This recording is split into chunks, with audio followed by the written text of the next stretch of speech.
Hey everybody, welcome back to the Staffing Buzz Network. I am Bob and I'm doing a Bob walking segment where I'm walking around and asking people questions here at the Midwest Staffing Conference. And I've got as we say on the south side of Chicago, a couple 2-3 people that we're going to talk to. And so we're going to ask a question to some of the folks here. So before I ask, if you can, I'm going to go one at a time.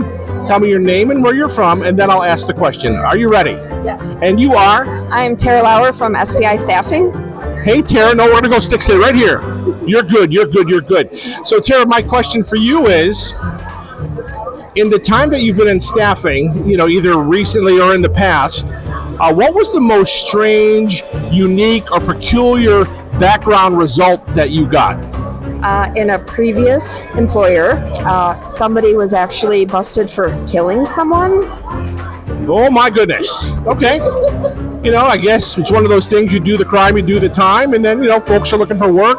I won't ask what happened next, but thanks for sharing. Very interesting. And then your name and where you're from. My name is Mary Sochigua, and I'm with SPI Staffing. Okay. So I'm going to ask the same question for the next 2 people. Mary, we love staffing. We do it. We pay our bills. Staffing's kind of a crazy, unique situation. But if you weren't in staffing, what would you be doing? Bakery company, I guess. Baking. I love cookies, bread, anything. So would it be your own? Would you be a baker or would you be an entrepreneur? I'm a baker. What are you going to do?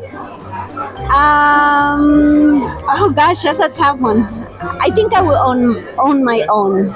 So my question to you now is, have you ever baked anything in your life? Years ago.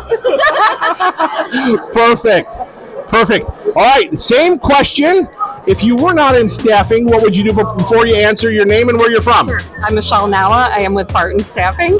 I think I would be a travel agent because I love traveling and I love sharing my experiences with others. Okay, and when you travel, do you have a particular place and space that you like to go to regularly, or is there I love branching out and seeing new places, national parks, beaches, you name it, Europe. Do you have anything on the horizon for your next travel? We are going to Hawaii, a family trip in June. Family trip in June. And there you have it, some interesting folks here in the staffing community. My name is Bob, and until next time here on the Staffing Buzz Network, thanks.